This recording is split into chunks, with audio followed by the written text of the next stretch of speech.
All right, welcome to the show. I am Jason Whitlock.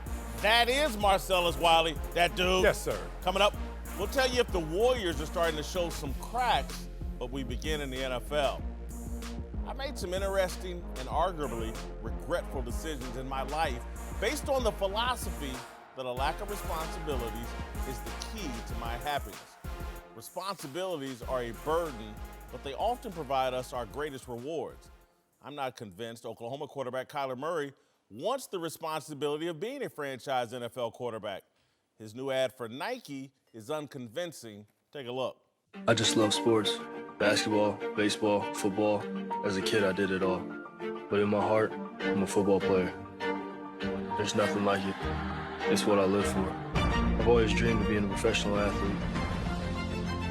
But honestly, I want to be the best to ever play the game.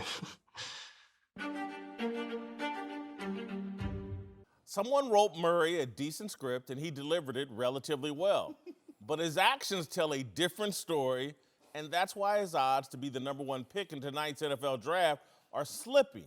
A few days ago, you had to bet $2,500 to win $100 for picking Murray as the top pick. Now you need only bet $280 to win that same $100. The Arizona Republic reported last night that Murray skipped a pre-draft charity event in Nashville.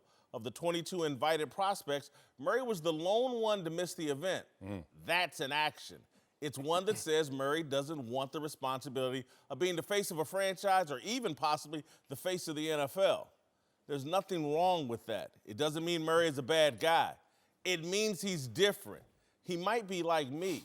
I've avoided responsibility and commitment in my personal life because I wanted to devote most of my energy to my professional life. You can't have everything. Something's going to get shortchanged. Kyler Murray's personality fits baseball center fielder more than football quarterback. He came off poorly in combine interviews because he's not a natural leader. He's a natural performer. He's someone who doesn't seek the responsibility of leadership. In the NFL, quarterback is a leadership position. It is in college too, but the head coach and offensive coordinator can greatly reduce the leadership burden. In college, it's become common now for all 11 offensive players to stand at the line of scrimmage and look at the sidelines for instructions. In the pros, the players huddle and look to the quarterback. I'm sure Murray is capable of handling the responsibilities of an NFL quarterback, but does he want to? That's the question nagging at the Arizona Cardinals, the team with the top pick in tonight's draft. Sometimes people self-sabotage to avoid things they don't want to do. I knew a man years ago who was in love with a woman, but ended the relationship by trying to date her cousin who lived with her. It's crazy what men will do to avoid responsibility. Skipping charity events and bad combine interviews, that's nothing. All right, joining the desk now is former Pro Bowl defensive back D'Angelo Hall and Fox College football analyst Reggie Bush. Marcellus, I'll start with you. You concerned that Kyler doesn't want to be the face of an NFL franchise? Slightly. Legitimate concern. Slightly. Not as concerned as you sound. A lot of people are sounding. By the way, your boy's a dirty Mac. That ain't. You don't get down like that, brother. Too close for comfort. Kyler Murray. Look, I will say this. They beat you up in the measurables throughout this draft process, and when they run out of that steam, they start to beat you up in the immeasurables. So at first it was his size. Oh, where's the tape measure? Where's the tape? Right. Damn it. He's not 5'9", he's 5'10". Okay, let's switch it. Switch lanes. Now we got to attack him in other ways. Yep. Dan Patrick's interview. You know, everyone saw that, and he's looking off camera to his father. No person in sports history has ever had the two industries of baseball and football weighing on him like he did in that moment. So I kind of gave him a pass with that. 21 of 22 prospects invited to a charity event, and you're the one that doesn't show up. Doesn't sound good, but even in that, he has cover. He landed in the city after the event. Now, I understand what you're saying. Who's doing your itinerary? But I also know at least he's not running through Nashville on Broadway Street talking about what it do. And then they got a charity event. So some flags up. I don't want to say bright red, but certainly a little slight concern. What's going on with your responsibilities? Well, I mean, when you look at Kyler Murray, the player, the athlete, right? Like you just alluded to, he had the option to play two sports, right? On top of that, He won a Heisman Trophy, so everybody is trying to pull this man in different directions. You just said he landed later than the event happened. I'm glad you said that because I didn't know that information before you just said that right now because I also was wondering what was the thing that caused him to miss it. But I don't think that somehow says that he doesn't want to be the face of a franchise because in that Nike commercial that we just watched, he said he wants to be the greatest to ever play the game. Got a lot of commercials, Reggie. I understand. Yes, you have. It would be hard for me They to put believe. words in your mouth. It would be hard for me to believe that somebody can make me say that without me actually believing it about myself, right? You can never tell. So you can never. You know how write much money he got on the line right now? You can never write a script for me and tell me That check that- didn't help. you can't say that I want to be the greatest to ever play the game without me actually believing in that. Like, there's got to be some truth to I think that, they can right? map it onto you, Reggie. You coming out of college, yeah, you can say that because we're like, damn it, the best. I college wanted to player be the we- greatest player ever. Right, but maybe they're mapping it onto him more so that he really feels that authentically. But can we say this? The same way in which we're saying Kyler's still learning how to be a quarterback. He's learning the kind of pressures that are bestowed upon being the face of an organization. Like, I'm sure he sat back watching Baker Mayfield get all these accolades, all this attention. And Baker's a personality in itself, right? Yeah. And so even when Kyler was doing his interviews post-game, you never once saw, like, the energy that you saw in Baker. And so for me, he is a baseball player, trained to be a baseball player. He happens to be a great football player, and he's picking football, but he's still learning. So the same way we're going to say he's learning how to read defenses, and he'll continue to get better because now he's devoting all of his time. He's learning how much attention quarterbacks are, or how many directions, I should say, they're being pulled in. And it's definitely different from baseball. He can sit out there in that outfield and be kind of on his island and make plays when he needs to, go high five when he wants to in the dugout. On a football field, it's not like that. It's all day, every day. You're around your buddy, you're with him, you're kind of tied to a string. And so I just tend to think he's learning kind of how to be a really good football player as well. That leads to does he have the right personality to be a quarterback? That's not a terrible insult. you're right. You're right. He could be a great guy, but he may be meant to be a wide receiver or a center fielder or a shortstop. The big misconception is, and Reggie, you know this, you played with a lot of really good players, I did. offensive players. I'm just saying offensive guys, and Reggie's been in that huddle. Yeah. Everyone always wants the quarterback to be the guy. Yes. But in every room, in every team, the quarterback is not the guy. I've been a part of teams where the quarterback deferred to the defensive captain or the receiver or the running back. Were those teams any good? You're up here with the ring list, damn it. Yeah, well, Reggie got one. Yeah. But Reggie got one. He played one. with Drew Brees. What I would say He though. played with Phillip Rivers, right? I mean, I caught him when they were. No, I ain't played with Phillip. Young Drew. Okay, baby Yeah, Drew. you put. But what I would say though is that when you talk, because none of us know Kyler Murray personally, right? Yeah. And so when you listen to the people who do know him personally, his head coach, his teammates, they all say he is a great leader. They all say he loves winning. I don't think they His say head that. coach. No. His The head all, coach. yeah, the all His is head a little. coach- He said he's got something to learn. He's got a different energy than Baker. He politely. Did he say he was not a leader? He said he's a leader. No, he didn't. But he didn't give him the full-throated endorsement of a great leader. He's not going to throw the kid under a bus. Little tepid. It was just there was a little energy missing. And again, Kyler Murray's not a bad kid. But him and his dad, Reggie, when you really understand it, they have worked one-on-one together more so than him with teammates, than with other coaches. He's his father's boy more than he is a great quarterback leader. Okay, I spoke to Matt Leinart, who got a chance to interview him because we went through this whole thing when I was at NFL Network. And we were talking about all this stuff about Kyler Murray's not a leader. What's the name of the GM came out and said Charlie Casserly. Charlie Casserly said had a lot of negative stuff to say about him. So I went to people who knew him, and they all said sing a different tune. It wasn't what Casserly and other people were pushing out there about him, because when you turn on the film, you see he makes the people around him better. You see he loves to win, and he plays every play with extreme passion, and that's really all you can ask for. Does he have everything that you need right? No, he's not a professional. He's a rookie. So like you said, he is still learning. I was saying that when you say his dad was kind of his one-on-one guy that they worked with, when you're young, I never had a father in the house growing up, but I would imagine the way I am with my son's 17, I'm still his, like, your coach say that, you do what I say. I played in the league. Son, I know what I'm talking about. But I say all that to say, at some point, Kyler will grow up. He will continue to, he will seek out his father's advice, but I would think he gets more qualified guys around him because now meaning Kyler Murray, I'm the product, right? I got to make sure I get the right people around me, whether that's a different quarterback coach, whether that's a guy with his footwork, with his speed, with his flexibility. And so I know he was relying on his father for a lot of this, but part of that is because that's his dad. And as he continues to grow up and become a player and a professional athlete, I would tend to think he seeks that professional advice. Yeah, and let's not fool ourselves in thinking that you have to be a fully formed leader to succeed in the NFL. First of all, Kyler Murray won't be as aloof as one Eli Manning is as a leader. Kyler Murray won't be as, some say, backstabbing as Big Ben as a leader with his issues, right? Kyler Murray won't be caught on camera running from the police like Baker Mayfield as a leader. Kyler Murray won't be as arrogant as Aaron Rodgers was as a leader. I'm not sure about that one. Well, Go ahead. The other ones are great. It might be quiet arrogance. It might be silent confidence, but it won't be loud arrogance as he has a baseball mentality. That said, when we try to dig into responsibility, let's use the actions of this man against him rather than the words of others. Yeah.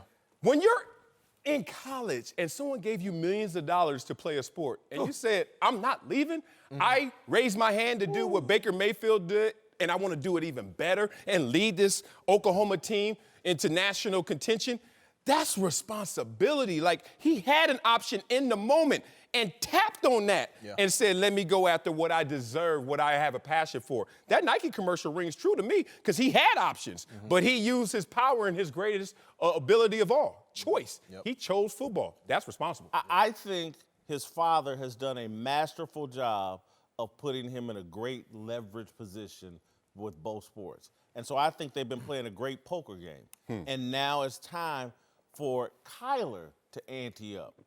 And I don't, we had the kid on from Last Chance U, the quarterback from Last Chance U, if y'all ever see that Netflix documentary. It was a light-skinned black kid. I can't call his name right now, but Malik Henry, 5-star recruit, went to Florida State first, then ends up at Last Chance U. And I watched all that documentary, and then we had him here on set, Marcellus, and the kid's a baseball player, and his dad wants him to play quarterback. That's real. And I could see that was Malik Henry's problem. And again, not that Malik Kyler Henry has had an attitude. He had a two. and marijuana problem, and just he had other issues. But I think at the end of the day, a lot of it was driven like he'd rather play baseball. Everybody's personality isn't fit for all these positions, and where football has gone and where the quarterback position has gone, it's such a burden. You're like a mayor of a city. It is. It's completely different now. And if this kid's personality doesn't perfectly fit it, that's not a knock on him. Right. That's more like, is this the right? And that's why I think there's questions. We're hours before the draft, and we're not sure he's. Malik played young Pop Warner at my park, so that ain't Kyler Murray. In the most positive ways, they a little different. We've seen some dry personality quarterbacks win Super Bowl. Oh. Without a doubt. Oh, yeah. So I'm not worried about this kid. Hey guys, Jason Whitlock here. Thank you for listening to the Speak For Yourself podcast. If you like what you hear, then you should take a minute to check out the Maybe I'm Crazy podcast hosted by The Herd's very own Joy Taylor. On the Maybe I'm Crazy podcast, you'll tap into a different take on the world of sports. Joy will break down all the biggest stories from the NFL, NBA culture, in and out of sports, and everything in between. So subscribe now for a weekly episode of Maybe I'm Crazy every Tuesday night on your favorite podcast platform. Now back to the show. Joining the desk now is Fox Sports NBA analyst Jim Jackson and Chris Mannix of Sports Illustrated. All right, let's go to a big story in the NBA. The Clippers shocked the world again, beating the Warriors in Oakland for the second time. First time since the 2016 finals. The Warriors have lost 2 straight at home in the playoffs, and that's when LeBron and the Cavs beat Golden State. After the game, Steve Kerr was a little testy. We just asked about his team's identity. What would you say the identity of your club is? What's the identity of our club? Back-to-back champions. I don't know. Like, we're really good. I mean, we're hanging banners. You know, what's our identity? We play fast. We play defense. I don't know. Maybe we should do an instructional video later, and we'll send it to you. I like it. Insecure there. I'm Steve No, it wasn't Kerr. insecure. Outside of forcing a Game 6, the Clippers also. I'm sorry. The Sixers. question is, see? do the Warriors still look like a championship team? Yeah, oh, yeah. They still look like a championship team. The problem is other teams do as well. So we look like champions, but the Houston Rockets look like champions. Milwaukee. This road is not going to be paved, and it's karma for those who have always said, Golden State, yeah, man, they've had some great luck in their path to success. Injuries, remember going back in the days, injuries to Blake, Chris Paul. Then you go back to injuries to Kevin Love, Kyrie. And then you look at last year's situation. Oh, Chris Paul goes there. Everybody kept saying, oh, that's a lucky bunch. They ain't lucky anymore. This year is going to be hard luck. A team that is deep with some dogs is going to be the kryptonite to this team. And our team, we have a ceiling. I'm a Clippers fan. Our team. Our team. My Clippers. But I can do my job, which is the objective. We have a ceiling. We don't have the superstar. But Houston does. And if they get out of this series, which, you know, we'll see how that plays out, there are deep dogs waiting for this team, and it's going to be a very tough road for this team to go out there and repeat. Yeah, they're thinner than they've been in years past, but last year they still had their top 4 guys still average 37 minutes a game, so they rolled out their guys extensively. The problem, as you point out there, is that Houston's kind of lurking, and the Rockets, to me, are a lot like what the Spurs were in 2014. They played against Miami in 2013. They thought they had them. They were right there. The ropes were being put up. They were ready to win that championship, and they had that taken away from them. I've been down to Houston a bunch, and the Rockets' mindset is that they thought they had them last year in the playoffs. Then Chris Paul gets hurt, and everything kind of unravels for there. They're going into this series, the most likely series, not only with enough talent to compete with Golden State, but certainly the chip on their shoulder to push them through some of these tough games. And if you're Golden State, you got to really be concerned about the point of attack. I mean, they're getting killed off the dribble by Lou Williams. Like, Lou Williams is just penetrating, and not just against Steph Curry. Steph Curry gets a lot of blame, but he's going up against Klay Thompson. He's going up against Andre Iguodala. If you're having problems containing Lou Williams, you are going to have problems with Harden and Chris Paul. First of all, I want to say congratulations. Okay. Thank you. Oh, now you're going to act like it's his No, team. no, and then, wait. Then later on, maybe I'll treat you to something a little bit later. Later? Yeah, a little bit later. Hint. My dog. But 3 things. One, give credit to Golden State because they've elevated everyone else to improve their rosters to compete with them. All the other teams in the league kind of modeled after what Golden State, their offense, their mindset, how they played, how they shot the ball, all of these things. So give them credit there. Second, I think it's a little bit different because Houston, I think from the perspective of, we're looking at the Clippers and saying, well, there's a chink in the armor with Golden State.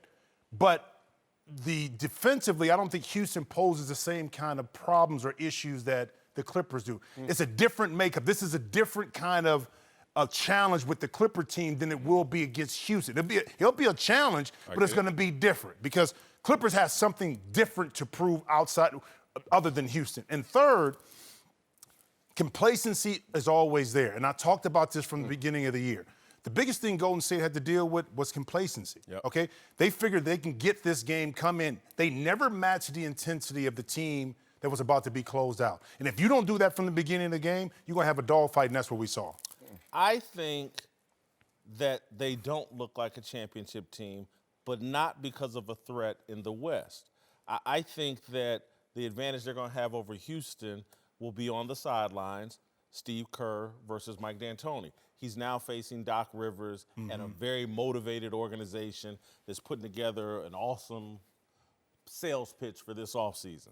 He's going to face Mike D'Antoni. When they get to the East, though, and the NBA Finals, when they have to face Boston or Toronto or Milwaukee, really deep teams. And if you've had to struggle in the West, I think that's where their lack of bench is going to show up. They're going to be more worn out when they get to the NBA Finals than in any of their previous runs. and they're going to face really deep, well-coached teams. And the East teams that you're talking about are built to play against Golden State. And I don't know if Boston or Toronto did it this way on purpose, but the biggest problems that Golden State have had are against teams that can switch everything. And if you're Toronto, you've got two of the best perimeter defenders in the league in Kawhi Leonard and Pascal Siakam. There's a reason that Boston over the last 3 years has basically played Golden State to a standstill in their matchups. They can switch everything, and they can have guys that defend multiple positions. So if Golden State is a little bit more beat up, they're going to be playing teams that are equipped to defend them at a high level. And let me say one more thing, because this is Clipper talk, right? You finna get into Clipper talk. I'm just going to say this. There's a reason why Steve Kerr's in his feelings, because he's only lost 2 first-round games in the series ever since he's been there. He lost 2 in. That was also a brutal question. What's your identity? Come on now. Outside of forcing a Game 6, the coming. Clippers also proved to the rest of the NBA that this is a team on the rise. They have a deep bench with Lou Williams and Montrezl Harrell, a championship head coach in Doc Rivers, and their owner has the deepest pockets in the NBA. The Clippers have long been rumored to be the front runners to land Raptor star Kawhi Leonard this summer, but now, with this kind of performance against the Warriors, some have speculated the Clips could be a very attractive destination for Kevin Durant as well. And I believe it. I think it's Clipper time. I think the Lakers are in a mess. LeBron has jumped on the Titanic, and Steve Ballmer is building basically the perfect organization. He's the richest owner in the NBA, and I think the richest owner in sports. Yes. He's he ran Doc back to the position where Doc can excel as a coach. Lawrence Frank's doing a great job at the front office, and he has Jerry West, the guy with the Midas touch. It's the perfect. Who wouldn't want to play for the Clippers right now, other than their Donald Sterling history? I mean, we could really rename L.A. Clip City, Chip City. I mean, it's a real thing going on right now. Just letting you know. Like, look, there you go. In this recruitment of KD, I don't think it's happening in the moment. I think recruiting now, as I see it, from the athletes today, from when we were getting recruited, they make their assessments from distance and afar and with their brain power. You can't show up and then just say, oh, look at this nice billboard of me or this nice video of me. They're so used to being adored everywhere they go that in the moment doesn't matter. It's infrastructure. It's projections. What's this team look like? Assets, resources. And if you make that assessment of all the teams out there, there's not a team trumping the Clippers. So for KD, I think he's already sat back and said, I know what I'm going to do. Now I'm going to go through the process, and you could change me on the fringes potentially, but the core of my thinking has already been made up in my mind. They're trying to add syrup to something that's already done, but I think that he knows that the Clippers are second to none in terms of their future. Well, they built something here culturally, I think, that people really enjoy and guys want to play for. One, you talked about the ownership. 2, Doc on the bench, as a player's coach, but a winning player's coach that understands what's going on. And the core of the group are young guys that just want to play.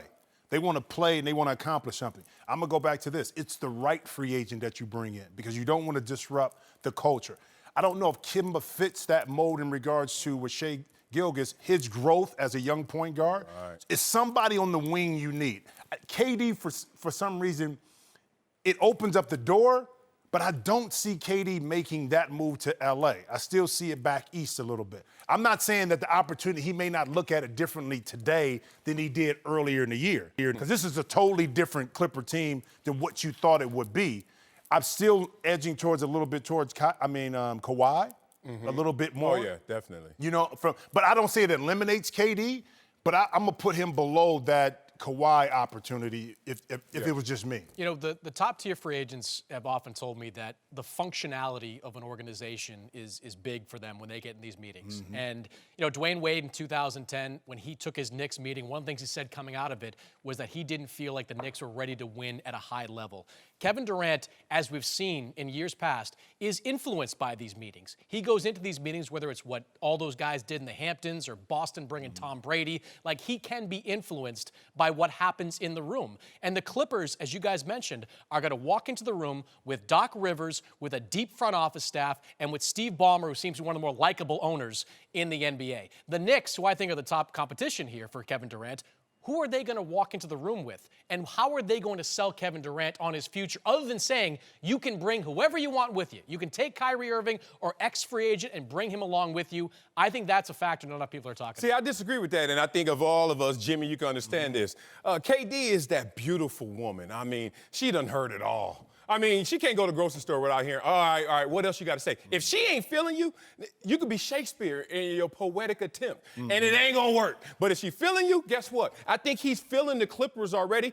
KD's selling his Malibu home, and everyone's like, oh, he definitely ain't going to be in L.A. Y'all ever get to L.A. proper from Malibu? You better sell that home. It's hard to get I'm letting y'all know that he's selling that home potentially to get a little closer to L.A., not farther. I'll say this, too, about KD. And he seems like this kind of person that, in his mind, he kind of knows what he wants to do, okay? And that a player of his caliber, I'm not going to use the word sell, because you can't really sell him. He knows what he wants, okay? Exactly. He knows exactly what he wants. Now, how he gets there is the question. In regards to another championship, can it be his team in regards to his legacy? What makes most sense post his basketball career? Those are the other intangibles, I think, that a guy now going on the back end of his career, he's still got a long way to go, but looks at it a little bit differently. Jim, I like your point about KD knowing what he wants, but I think what Ballmer and Doc Rivers are going to sell is, we know what you want, but we have something even better to offer you.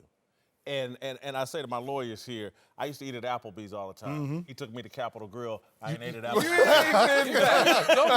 don't you think, you guys, like, the Knicks can screw this up? Oh, The Knicks can screw this up. James Dolan can get in the room and screw this up. They've done it in the past. But I don't think he will with Steve Mills and Perry there now. He did it with Donnie Walsh. Hold up, but I think it's a little bit different with these two in the front office, okay? And especially with Fizdale. Fizdale's it's a fact. different tenor in New York now compared to how it was in the past. I never got to my point about the Clippers in terms of what. I thought you were talking about Applebee's.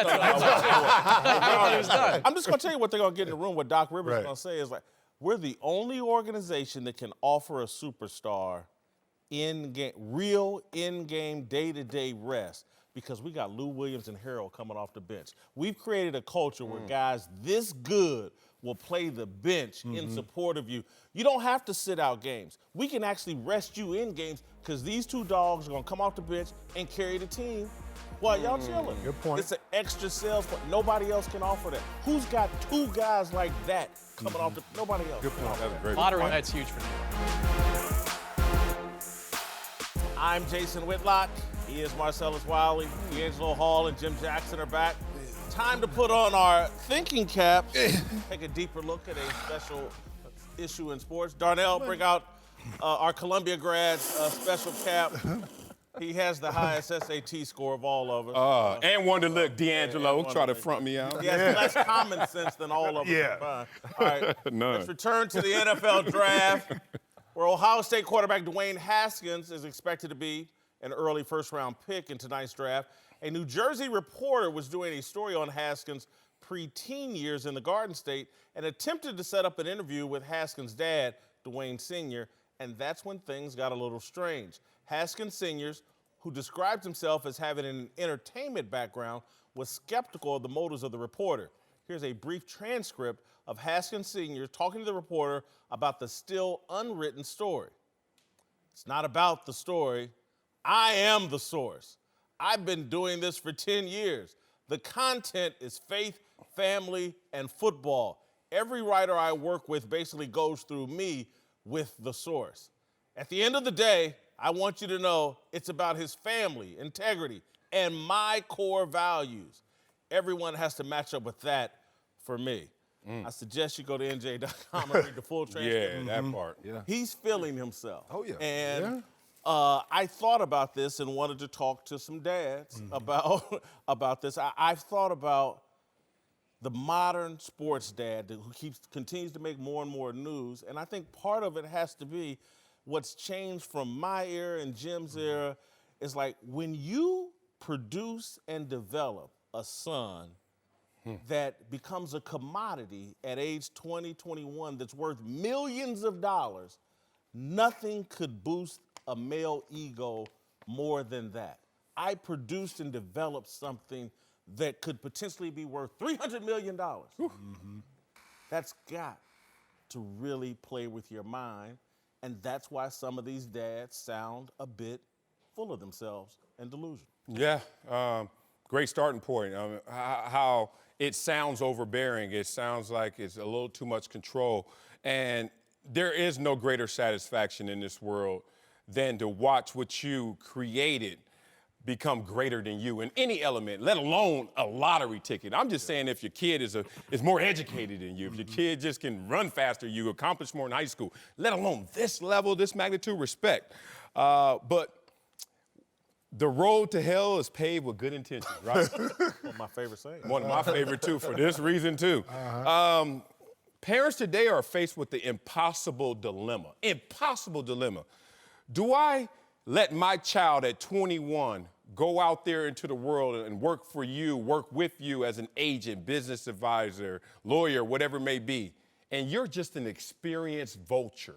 Because we've heard all of the horror stories from all of the top athletes. I don't care who you want to talk about. They've been through it, it seems like. Someone got scammed here, someone got robbed here, taken here, schemed there. Or do I sit here and say, you know what I'm going to do?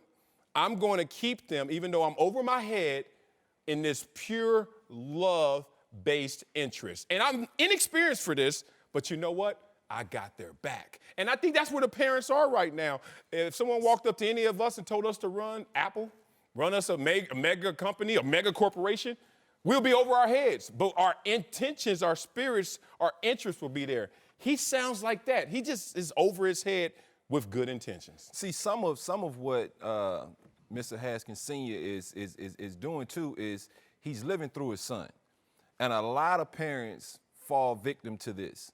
It can happen as young as little league, high school ball. You see, the parents tend to care a little more than the kids do at certain points of their careers, and then it's things that doesn't necessarily bother the kid that I've seen firsthand that the parent feels like, oh, I gotta go step to my son's defense or daughter's defense.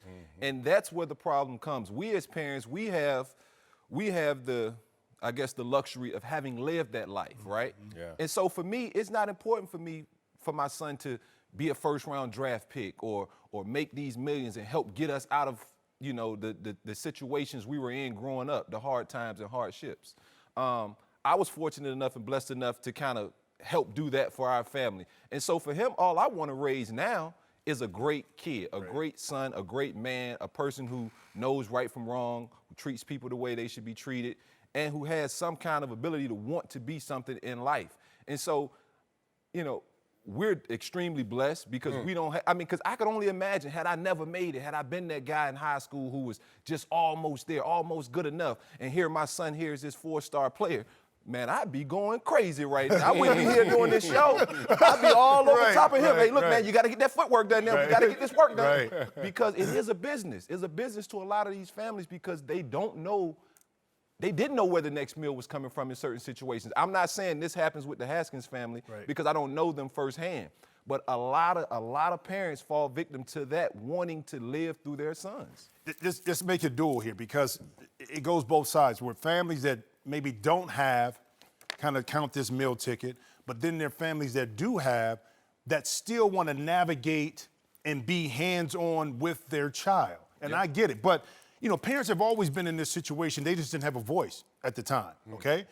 I've seen it with my son even before where it's been a father who kind of pushed the button a little bit, but you didn't have the outlet because you always, at that particular time, it was status quo. You got an agent, you got a business manager, kind of let them handle it. And if something happened, they came in on the back end. In today's world, what we see is parents taking initiative early on, right or wrong, of my child's career.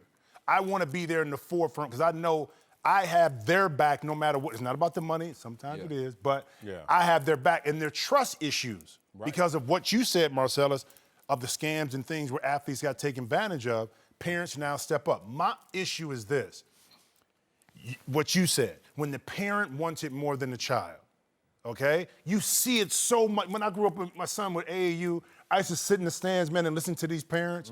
It was not just fathers, mothers. Unbelievable what these parents did. It was out of the love for their child, but it was also like they were missing something in their life and they wanted their child to kind of fill that void. And that's my issue when you do that. Okay? Make it the purity of the child, not for something that you missed. Marcel, I want to circle back to you because you're an LA guy. And I see all of this, and it's not surprising to me that Dwayne Haskins Sr. in the entertainment industry. And so all that's really happened is that the values of Hollywood have moved over to sports because there's just as much money in this as being a movie star. And so we're used to this in Hollywood, the helicopter parents managing their kids' careers, and then later you read 20 years later there's this financial split and they done sued each other and blah, blah. I just think that's all descended upon football, basketball, baseball. It's no different than Hollywood. Yeah, I mean, the dynamics are exactly the same. Great point. It's crazy because the barriers of entry, and this is let's not get too deep, even though we're in thinking cap, but the barriers of entry to become a parent are very low if you think about it. like let's just be real. Right. Go through adolescence and do what you do, and you're a parent. Like, barriers of entry. But now we're talking about, oh, you have something of value. And maybe you're not qualified to actually be in control and the authority of that value. Yeah, it's great taking them to school. Yeah, it's great taking them to practice. Yeah, it's great supporting them. Go Johnny. But now it has turned into something bigger than what you're qualified for. And what we're seeing now are all the antennas of that. There are very few Archie Mannings, Calvin Hills, us up here that's going to be sitting there saying, you're second generation. You're used to this. Your dinner table conversations, you will discuss what a CPA is at 8. I didn't know what a CPA was until I hired one. I didn't know, and I'm sitting there, this is a whole different world. So when I look at people like this, who do you trust? Because you have to delegate that responsibility, but then they see all of the issues that comes with it, so they don't know which way to go. Let me ask you a question and pose it over here. Just what we know now, what do you think the percentage is that parents should participate in the process with their child, male or female, when they go through this process of going to the next level of pro sports? What percentage? Because you want your parents to be involved, but at what percentage? I mean, Jim, for me, it's not even a percent. Just kind of like Marcellus said, if you don't have any experience in the realm that you're trying to put your 2 cents into, maybe that's not the best thing for your child. And so if you do, like hearing Mr. Haskins has an entertainment background, I've never once heard that prior to reading this article. And so I don't think he's qualified. And I'm pretty sure Dwayne doesn't know that his dad's out here doing, or he knows now. The way we read the article, exactly. The way we read the article, it was kind of like, the reporter was simply trying to get some quotes. Right. His dad was just very standoffish, like, hey, look, I don't want you talking to nobody to be a source besides me. And the guy was like, well, sir, you don't even know who my sources are to say who's legitimate and who's not. Doesn't matter. I'm the only source. That's a problem. Let me say this, throw it out there for y'all to discuss, because y'all are the parents. The one thing I think parents always want to do, whether their kid is 1 year old or in my case, 51 years old, your parents always want to be an asset to you. Always. They want that feeling of like, I'm helping you along in that journey. And my mother loves the death out of me. She has no experience in the media. But she wants to talk about my show every day. She wants to tell me who so-and-so said this, they shouldn't have said that. You know what, you need to tell your boss X, Y, and Z. That's just the love of a parent. Let me talk about that, man. When you cut that from your parents in the structure and the parental role, when they lose that lifeline of that input, like they actually are still navigating your road and experiences, it feels like a death to them. And it really feels— their purpose? Yeah, their purpose, like, just got cut. That's why empty nesters feel like, what happened? My kid's not here every day. I don't have control input. And they feel that way, and especially if you can't escape that your child is now a megastar, you know that everyone's talking to him. And Mr. Haskins, once again, with good intention, is trying to say, I've been through whatever level of this process, and I'm trying to control the narrative. But I want to talk to Mr. Haskins. And simple, you never worry about silencing the noise. You just strengthen the filter. You got to protect your kid by talking to your kid. And then if your kid's mind's right, I don't care where he goes, he's going to know which way is up. My mother does the same thing. She talked to me about NBA, calls me like, what show you on, what you doing, you look good, you didn't do that. My mother does it all the time. And having my son go through the process of AAU, high school, then to college, and now pursuing his professional career, I always caution and say, I can't think for other parents, okay? They haven't been through what I went through. I haven't been through what they've been through. They don't think like me. But I caution parents to say this.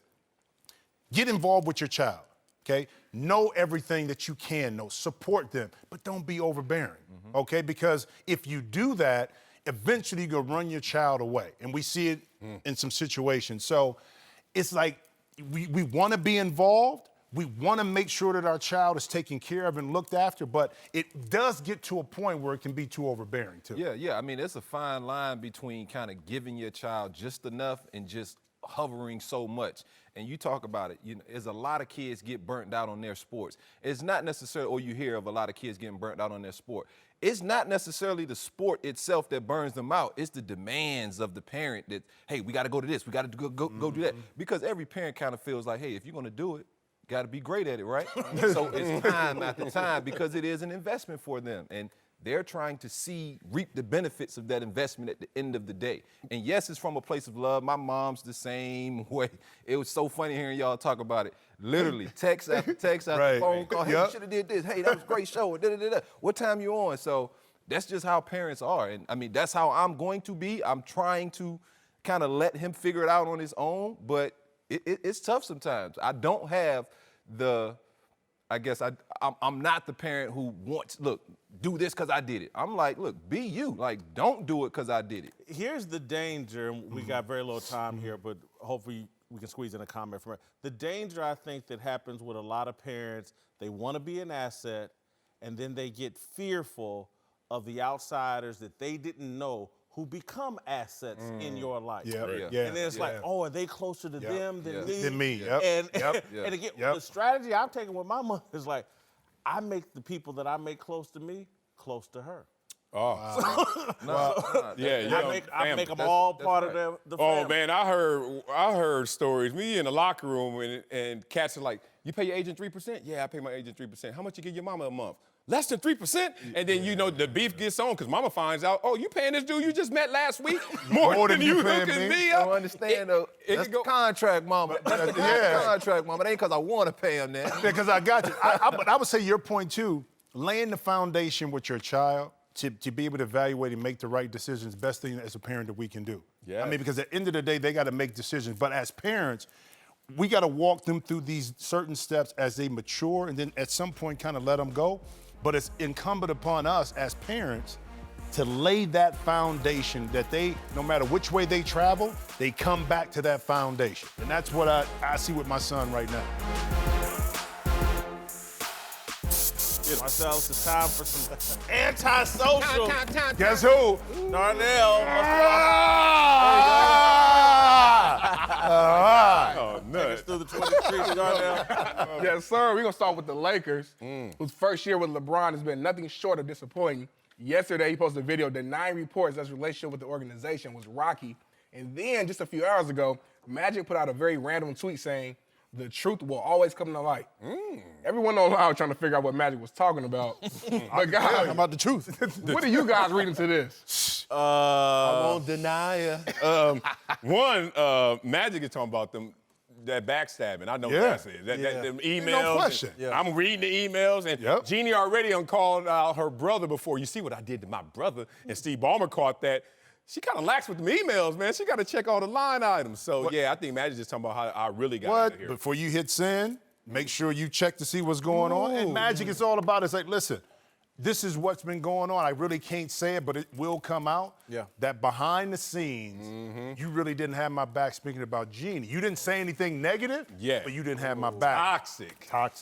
That's toxic. That's toxic. That is toxic, man. I agree with you 100%. I think he's just basically saying, like, the truth at some point Reggie, is going to end up What about coming when we were on out. hair? We were all talking about LeBron's We wave was cap. talking about LeBron's hair because he had a wave cap on. He had a wave cap on. You I'm said like, why? Well, if you don't got no waves, why you wearing a wave cap? What do you mean? If you ain't got no hair, what you got to Hold on, listen. It's some dudes that got baldies now that rock a wave cap. They do it for the look. why. They do it for the look. For the wave cap line? No, I they wear do no it. They wave do it cap for the line. look. They tie it up in the back, walk around, and they got a Jimmy, baldy. stop looking out. I'm not saying that it's him, but dude's doing this for the look. You watch him doing the game, he do the swipe and pat. He swipe right here with a towel, and then he pat up top. Like, don't you touch up here. Don't you mess with that. It's thinning. That's thin, bro. One more. Next. You working too hard. Moving on to the NFL, former Steeler Ryan Clark has been critical of Antonio Brown on ESPN for a few years now. Man. He and Brown have voiced their differences on social media, but today Brown took it to a whole nother level, tweeting out, "Bro, stop mentioning my name. I know it gets you clout. Keep that same analysis energy. Next time we meet, it's on site, and I ain't gonna spare you." Does it sound like a threat to you? Ooh, It is. That's fighting words right there. Yeah, verbal. That's fighting words right there. Like, we about to just spit it out. Who's your boy that got in the fight in Vegas? In Vegas. Remember it was from the I think Damn, Pittsburgh Reggie, do your Steelers. prep. I don't know what the hell you talking about. I'm trying to think about when they got in the From the fight in Pittsburgh Vegas. Steelers. Look, man, I don't know what you're talking about. this is ridiculous on AB's part. You need to Yeah. cut this out, man. Yeah, it's he ridiculous. is. I've been Ryan Clark too with Draymond. Draymond, my boy, I thought, but then I'm critical of him. Then it's like, you meet me, bro, smoke. I'm like, I'm not gonna ever meet you. We not smoking. It is legal, but we not smoking. And I defend Antonio in this situation almost wholeheartedly. But Antonio, don't do this. That's too far. We don't need to go Why don't there. they just put some gloves on and get in the cage? Every time Handle it they that do way. Nobody want to do that. They all Nobody know, wants but to no, do no, that. But if they talking about he talking about it on site, I got you. Clark. Hold Everybody on, fighting, but I'm saying AB like I got you on site. Ain't nobody fighting, Jim. They never go through with that. But I'm just saying, let's feel like just put it out. I'm gonna Soldier put it Boy out is supposed there. to fight. Soldier Boy is supposed to be I feel fighting. like They ain't doing it. Hey, listen, man, when you Kinda. got a name called Soldier Boy, you got issues already. Every rap beef, every one of these little They ain't beefs, doing it. Twitter beefs, Nah. just hop in the ring. Man, hell. Do it fair and square. Hop in I'll the get ring. off Twitter. Hop off Twitter. All right, there time it now is. for Darnell's question of the day. Take it away. All right, guys, so after getting outplayed by Dame Dollar for the entire series, I believe Russell Westbrook has been humbled. And it made me think, what's been the most humbling experience you guys have faced during your careers, and how did you handle it? I think mine was coming from college, going into the pros, thinking that I was just going to run through the NFL, thinking I was going to be in a Pro Bowl every year, thinking I was going to be competing for Super Bowls every year.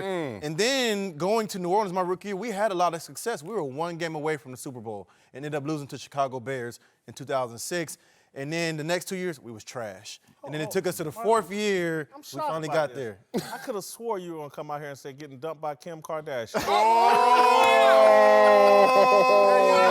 There you go. That's a show. There you go. See? Welcome to the party. There you partner. go. Speaking of Welcome stuff to- you don't know nothing dumped by about. Tony Braxton. You got to Whitlock clown in the ring, boy. Get Whitlock in the ring, you boy. Right. He's sniping right now. Throw the gloves I ain't got nothing. First I ain't of never all, been that humble. I ain't never been dumped, young man. Oh, Ever don't in look my at life. you.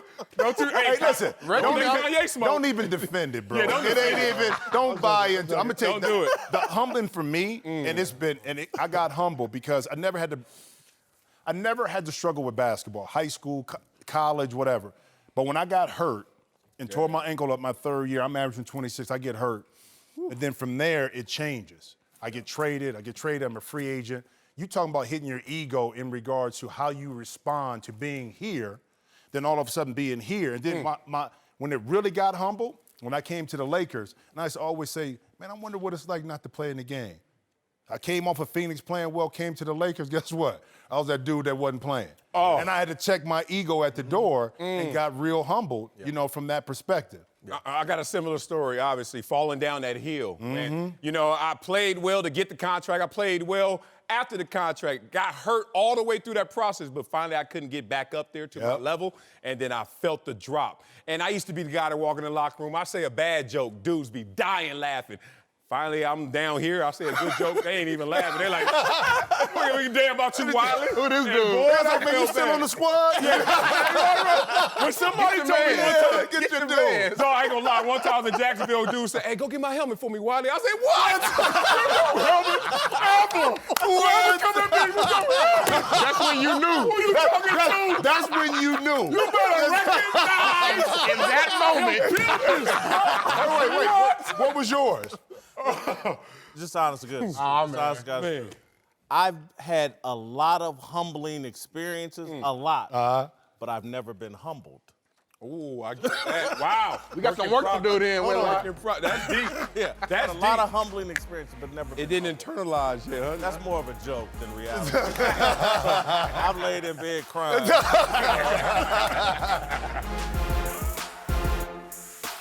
D'Angelo Hall and Reggie Bush are back. Let's return to the NFL. Sponsored by the Spark Cash Card from Capital One.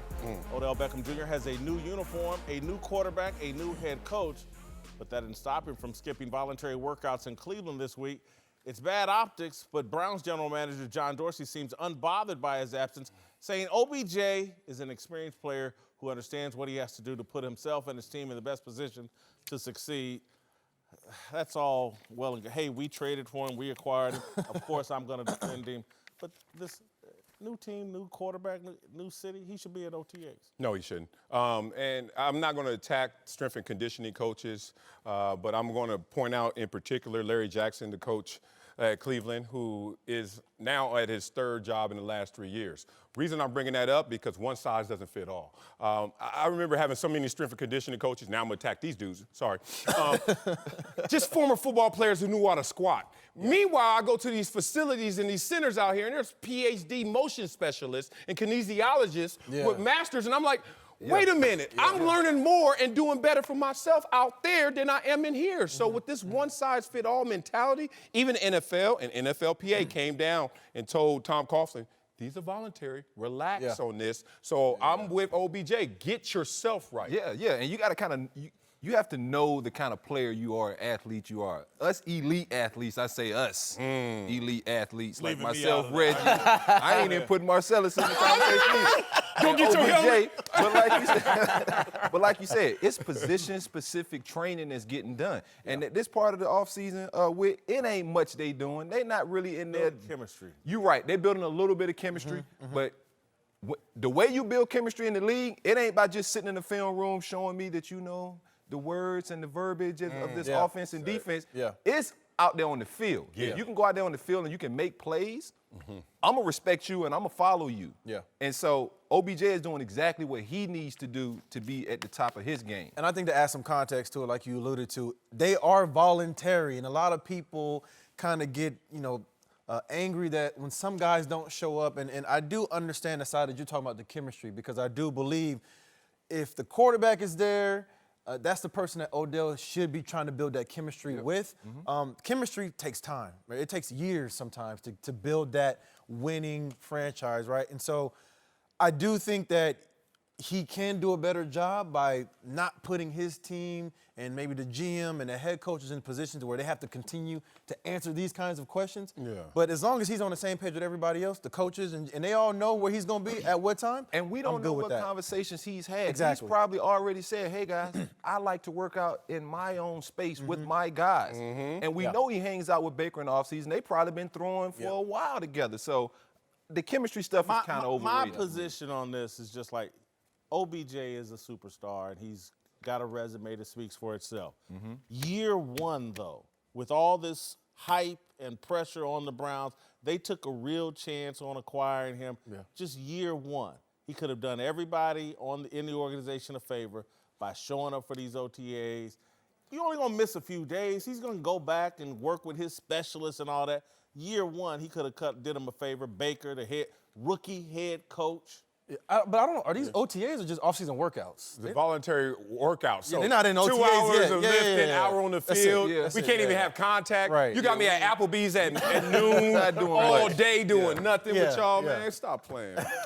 You like the Applebee's part, though. Before we go, I'd like to say a word or two about my Kansas City Chiefs and their affinity for troubled football players. Yesterday, a frustrated Kansas prosecutor announced he couldn't build a strong enough case to prosecute Chiefs star receiver Tyreek Hill for child abuse. Someone broke the arm of Hill's 3-year-old son. The state removed custody of the child from Hill and the boy's mother, Hill's fiance. This is not Hill's first trouble with law enforcement. While in college, he assaulted his then pregnant fiance while she was pregnant. His then fiance, while she was pregnant. He punched and choked her. The Chiefs overlooked Hill's misdeeds and drafted him in the 5th round in 2016. This month, when Hill reported to Kansas City's offseason training activities, With the investigation for child abuse still looming over his head, Chiefs head coach Andy Reid told reporters, "I'm not here to judge, I'm here to coach." That mindset is troubling and baffling given the fact the Chiefs cut star running back Kareem Hunt last season after he was captured on tape in a physical altercation with a woman outside his residence in Ohio. Even more baffling, earlier this week, the Chiefs gave Seattle defensive end Frank Clark a contract worth more than $100 million. While a player at the University of Michigan, Clark accepted a plea deal after being arrested for domestic violence. Let me solve the mystery, because I've seen all of this before with the Kansas City Chiefs. Andy Reid is showing signs of Super Bowl desperation. The same thing happened to Marty Schottenheimer late in his tenure as the Chiefs head coach. Like Reid, Schottenheimer was long considered the best coach never to win a Super Bowl. A decade into his reign as Chiefs coach, Schottenheimer stockpiled a who's who of talented, questionable characters and ex-cons to win a Super Bowl. Andre Rison, Bam Morris, Wayne Simmons, Chester McLaughlin, Tamarick Vanover, and Dale Carter. I'm still not sure how I survived covering that team without getting my brains beat in. God bless Derek Thomas and Diamond Joe for having my back. The 1998 Chiefs team imploded in bad behavior on and off the field.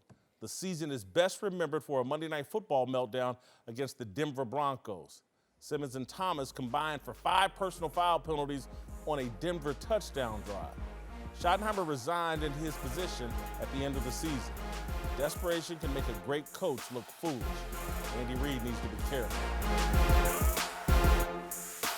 D'Angelo Hall and Reggie Bush are back. Let's return to the NFL draft, where John Gruden will take center stage tonight as the Raiders have 3 first-round picks, including the number 4 pick overall.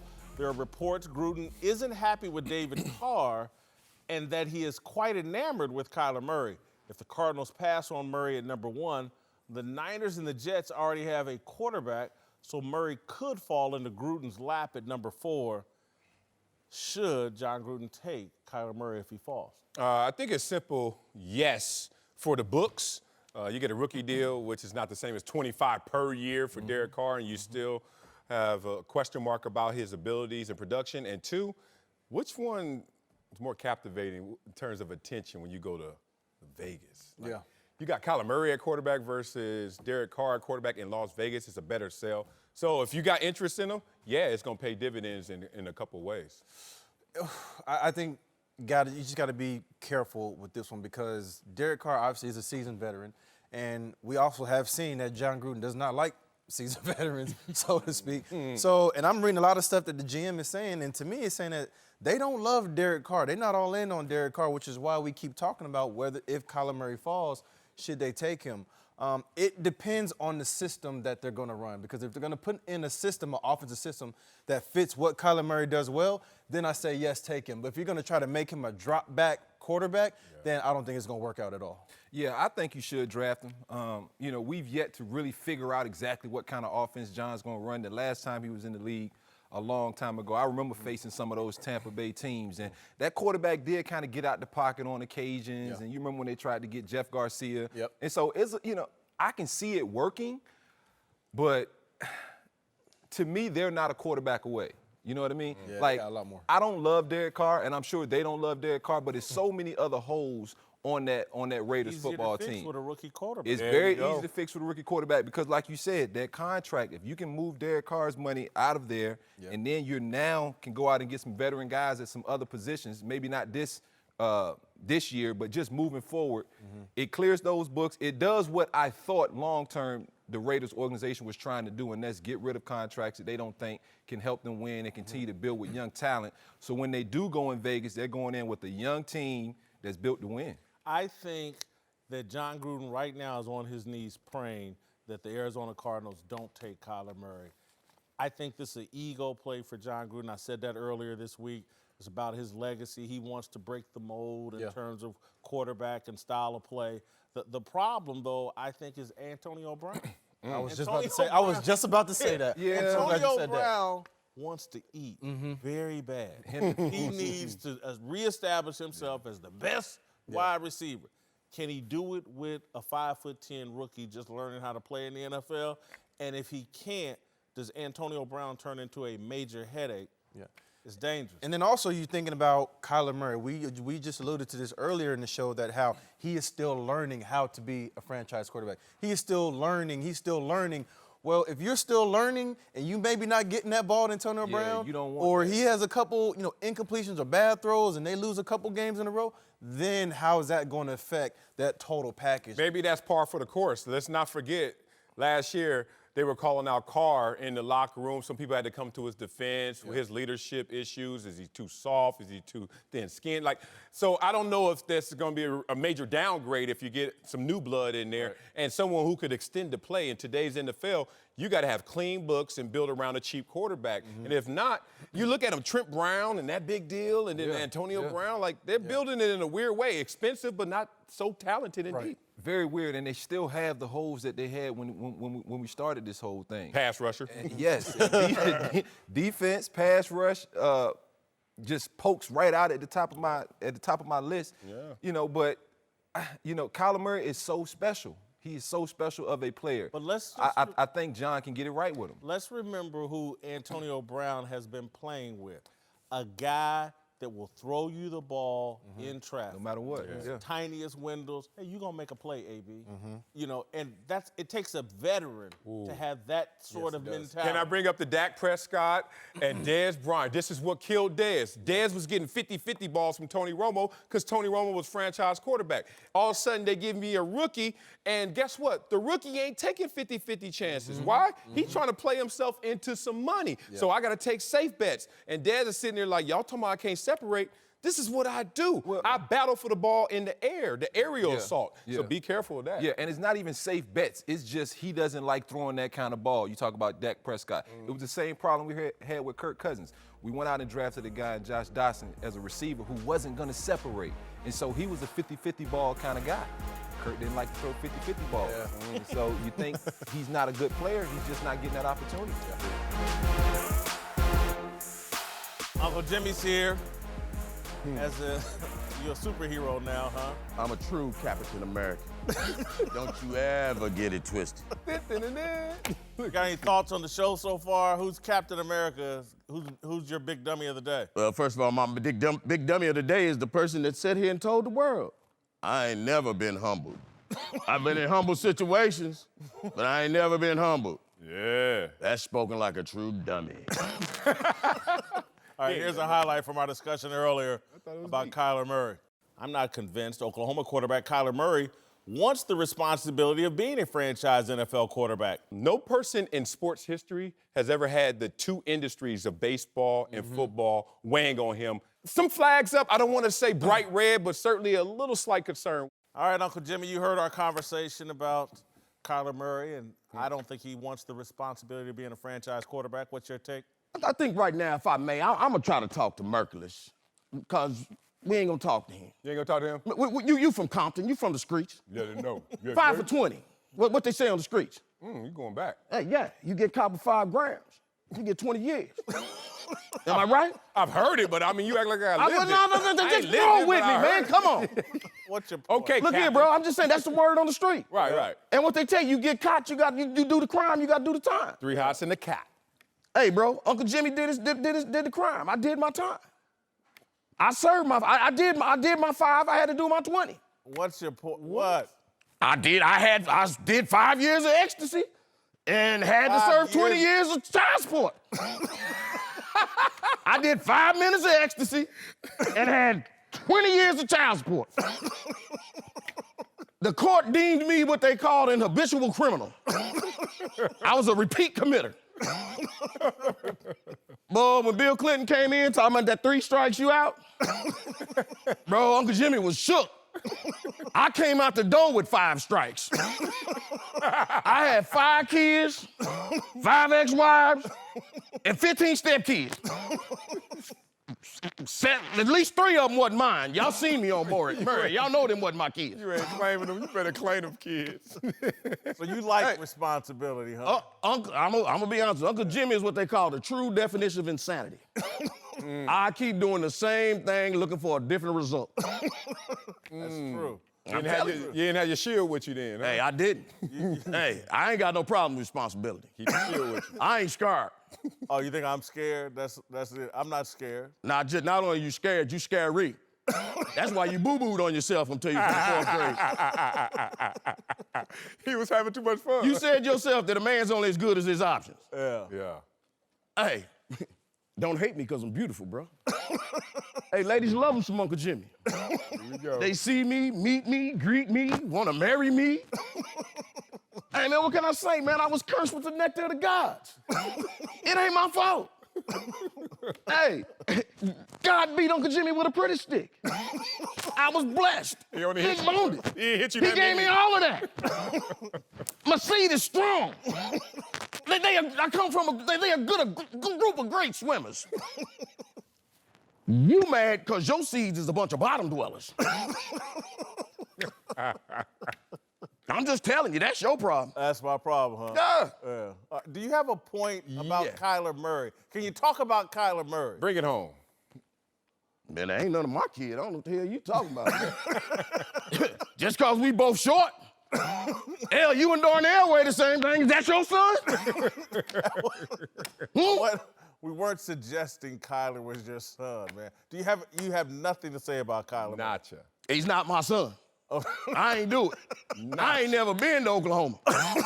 It's 4 hours south on 35. But I ain't never been there.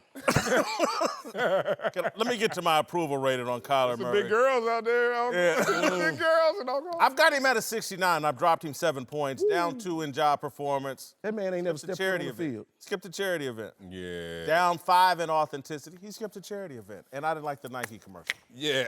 69. Nike commercial, probably drafted #1 overall and a Heisman winner. I still got you at GOAT status, but it's a leaner GOAT than before. I had to drop you. You can't miss out on the charity. Good excuse, though. I wasn't even in the city. But bad excuse because you should have been in the city to go to the damn charity event. But all that said, 81, GOAT status. Maybe Still got him at a GOAT, huh? #1, maybe, man. And Heisman? What you gonna What do? happens tonight? He goes for I'll see y'all tonight. They drop him.